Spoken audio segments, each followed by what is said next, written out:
is a unification fight, which means that the WBC champion, Viktor Postol, will fight against the WBO champion, Terence Crawford.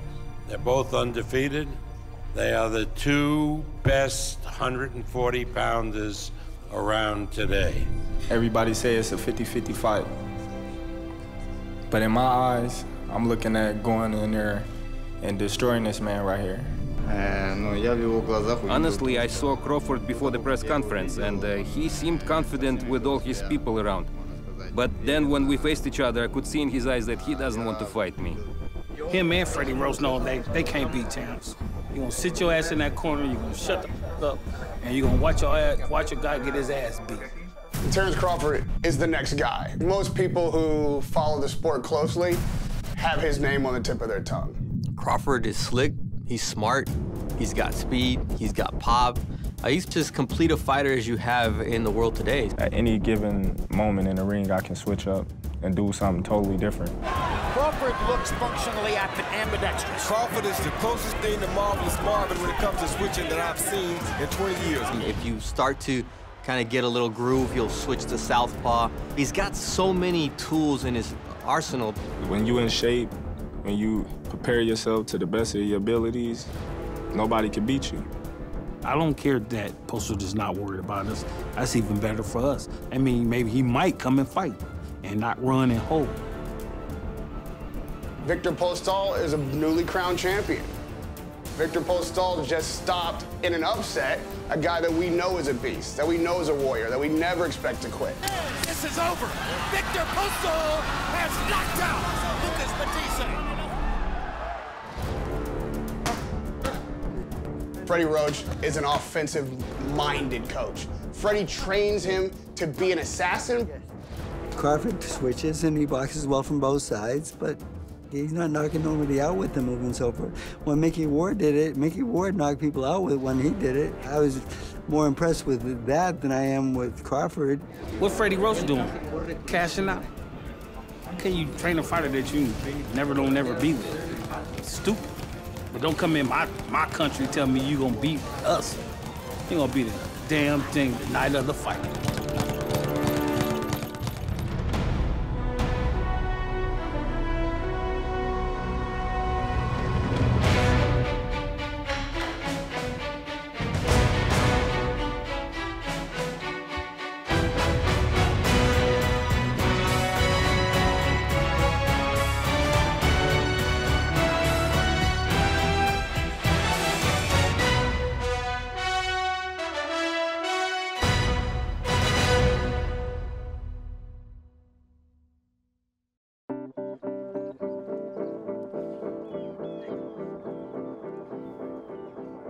Well, I told him personally, I don't like your style. I told him you gotta stand upright more because you don't have power. But he told me, he said, that keeps him away from me.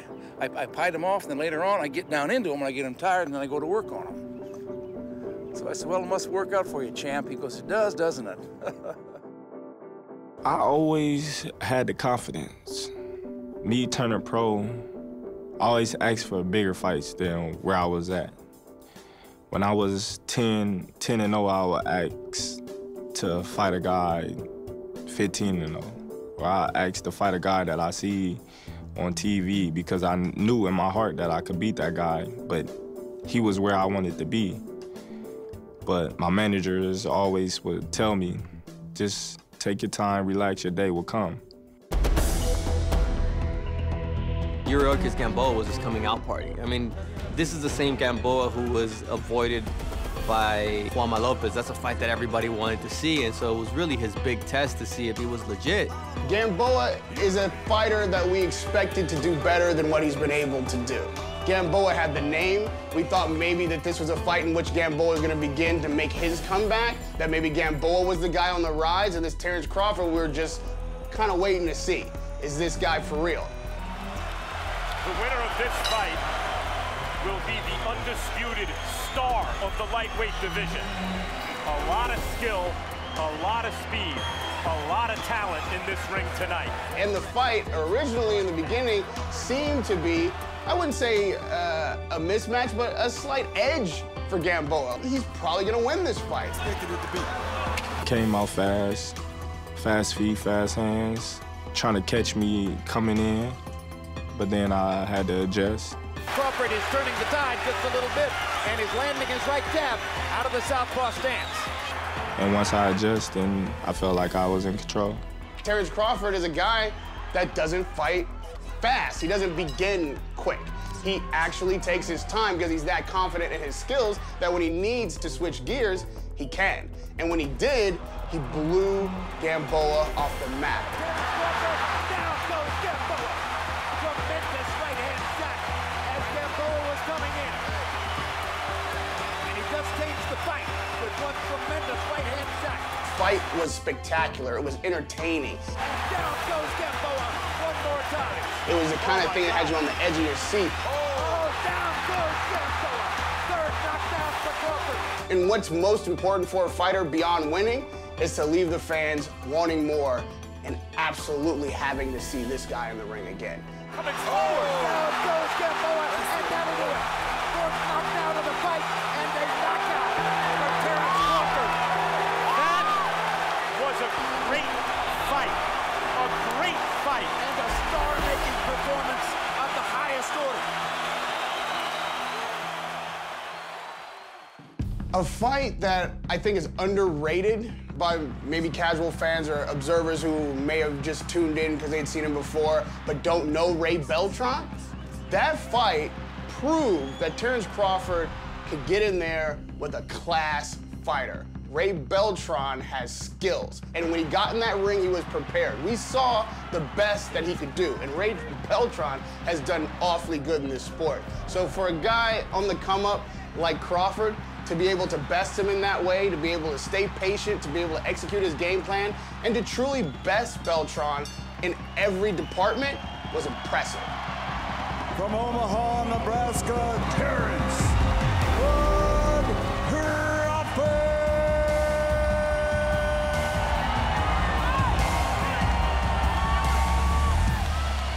I feel like there's no plan in the ring. We're not friends in the ring. I don't want to be your friend. So when I get in that ring, it's all or nothing. Well, Lundy, he's been chasing me for about 2 years now, calling me out, saying I was scared of him, and he wanted to fight, and he was gonna knock me out. Every punch I hit you with, you gonna feel Philadelphia. You gonna feel my pain, my struggle. You gonna feel Hammer and Hank.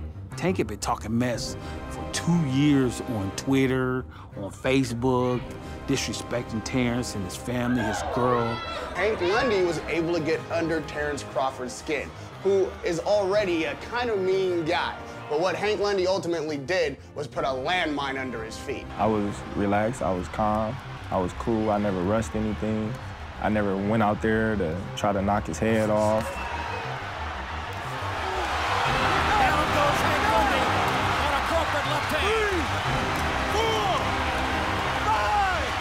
And when you see a fighter in there that gives his opponent no quarter and takes chances that he doesn't have to take just to get the job done, you're looking at a star. Crawford's railing away at Lundy in the corner, and Willison's going to stop it. And just like that, last will tell. Terence Crawford has another big knockout victory.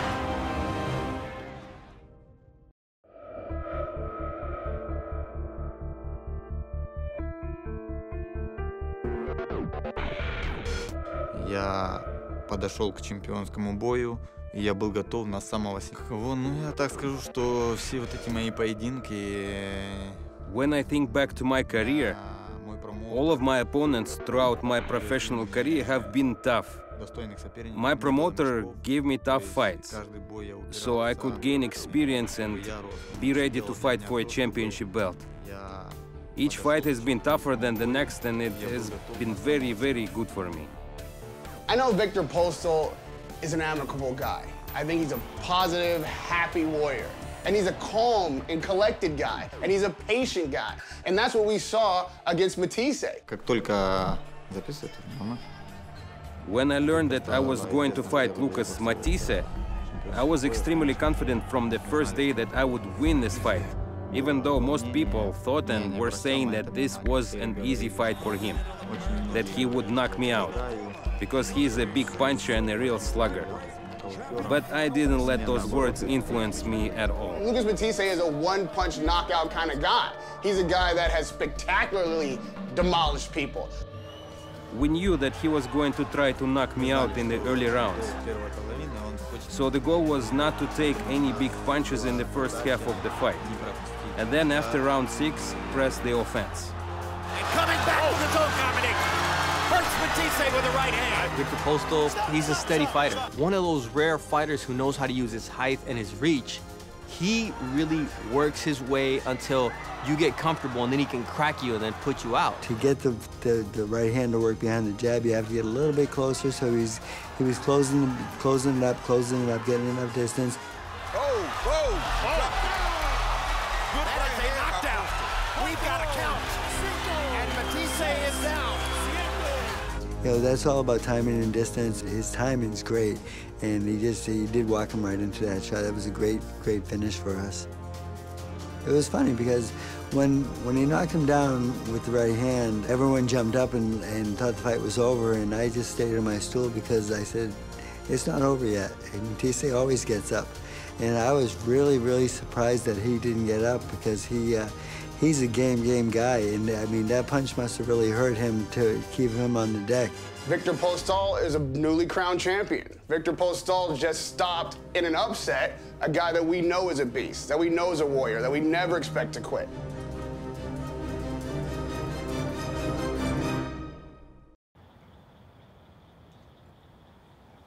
I dream about boxing a couple of times, and it was just like being the #1. You know, that was just my goal, my ambition.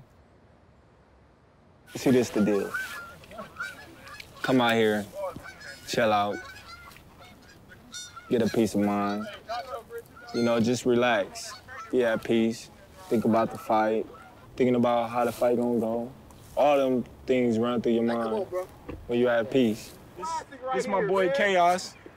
What it do? What's up with y'all? This is my bro Wayne. Yeah. And this No Fishing Richard. Y'all gonna see I'm gonna be the first one to catch something. Where'd you take that from your kids? I've been fishing since I was little. My grandpa, my dad, my uncles, they all fished. But it was just something that I loved to do as a youngster. My mom be looking for me, I'll be fishing.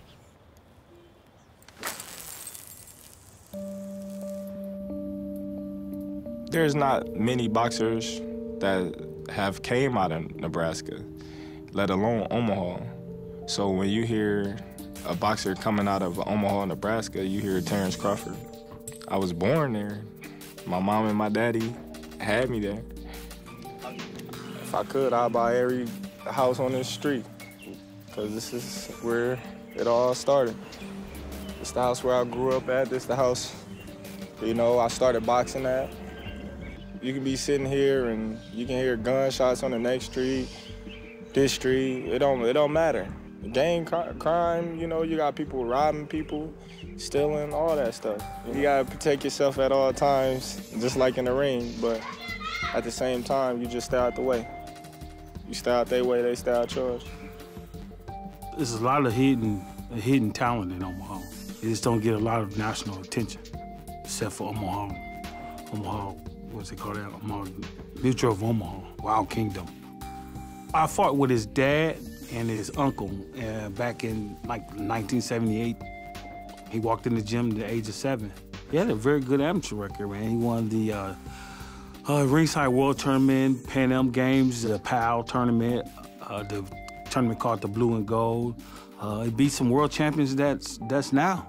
I worked my way up to fighting for the USA team and fighting to try to make it to the Olympics.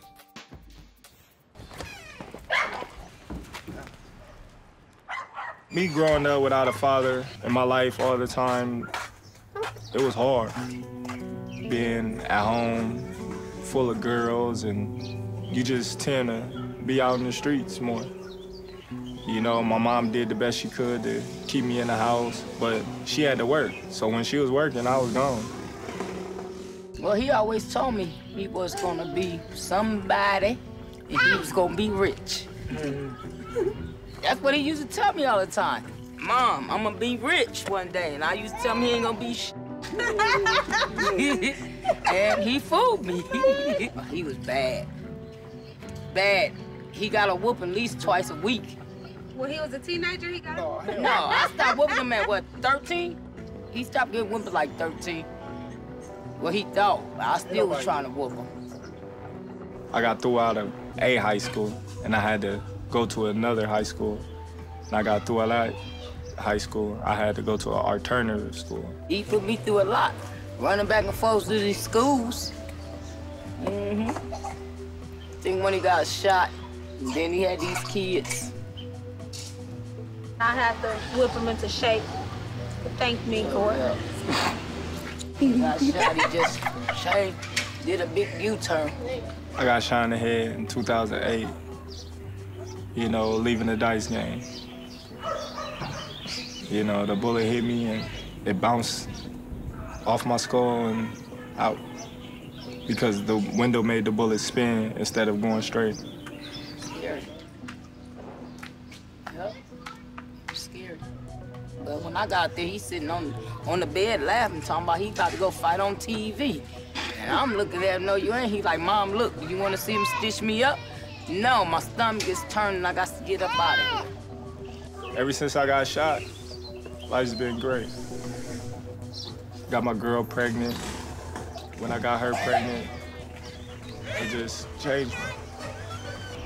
That's what I do. Come here, check on my mom, my grandma. Other than that, I don't do too much. Go fishing, go to the gym. That's it. Me and Red boxed together when I was a little kid. Good work. Saul boxed in the same gym as me when I was a little kid. Brian was boxing when I was a little kid. We all came up in the same gym, same coach, same era. They was just older than me. I always had a professional style. Growing up, my coach never trained us to be amateurs. He always trained us to be professionals. So when we go inside the square ring, we was fighting as if we was a professional fighter instead of shoe shining and pity-patting. Ever since I was a little kid, I always fought both ways for some reason. My coach would get mad at me like, what is you doing? You know, go back right-handed. Why you always turning southpaw? But then it got to the point where, all right, since you want to keep turning that way, we're going to perfect it. We're going to work both ways. So it came natural to me. He don't drink, he don't smoke, he don't do no drugs. He don't allow that in his house. He don't allow it around him. I mean, he lives a very, very clean lifestyle. He likes to fish a lot, you know, fish and ride dirt bikes, but other than that, man, he's pretty clean.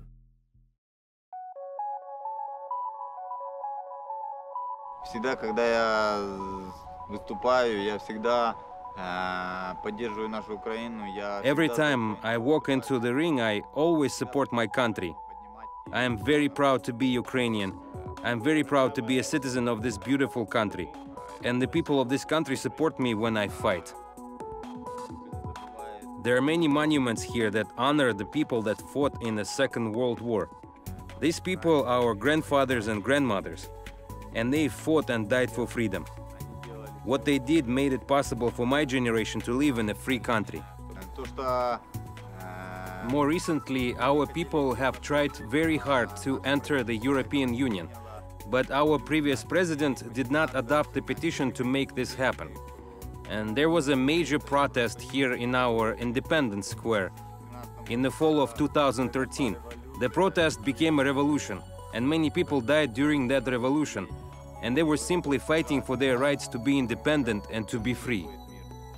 I hope that one day that peace comes to us and that we will be living in a strong and prosperous country.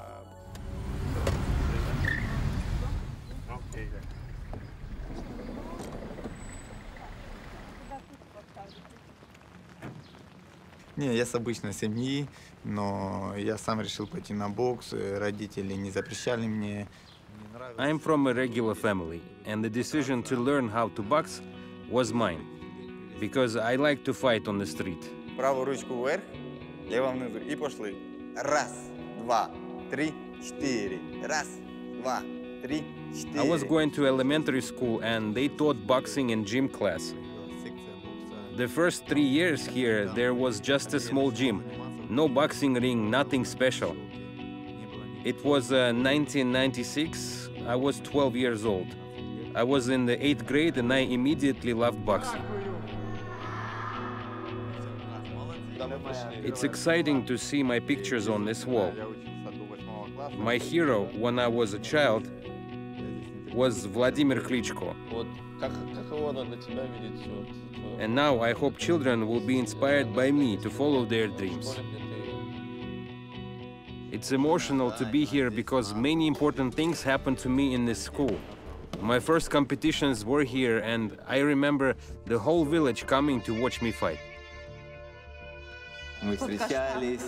But the best thing that happened to me at the school here was that I met my wife, Olga.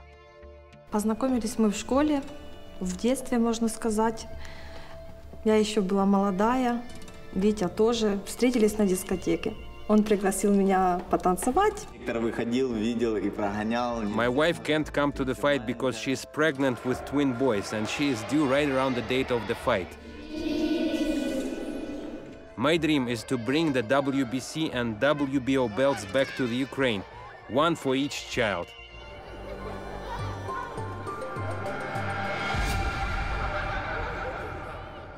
Я был все время в сборной команде Украины. Занимал второе и третье место. I fought 250 amateur fights and I was always on the Ukrainian national team. But I was always the second or third best fighter in my weight class. So when the time came to go to the Olympics, they did not choose me. There was no opportunity to make money fighting amateurs. And I needed to make money in order to feed my family. So I got a job as a mall security guard. Это Николай. This is Nikolai. He is the head security here at the mall. And he was the one who hired me. Now, when I go to this mall, people recognize me.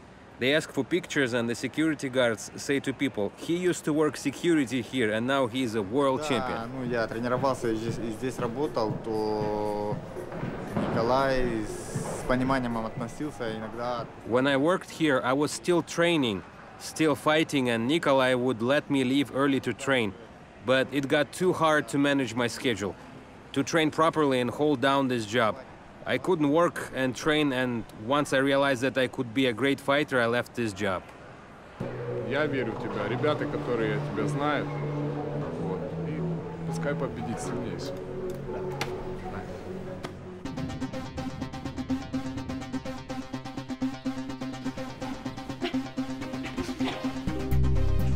I turned pro in 2007, and after a long 8 years, I am a world champion. Of course, I'm ready. Every day I have been training in my village, and now I'll go to Los Angeles to get into perfect shape for the fight.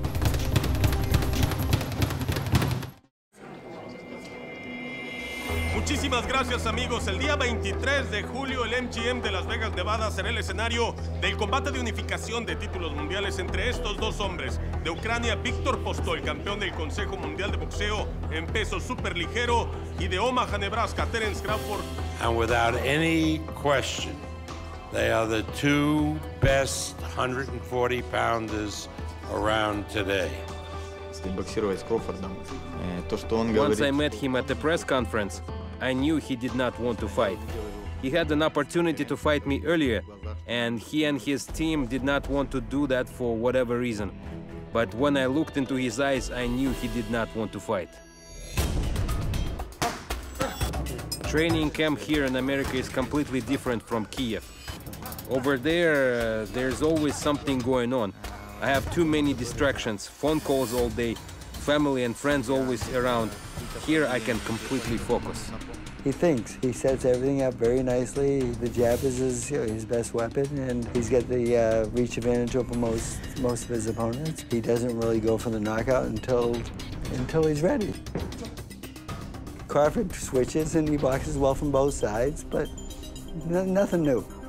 It's not new to boxing, that's for sure. He's not the first guy in the world.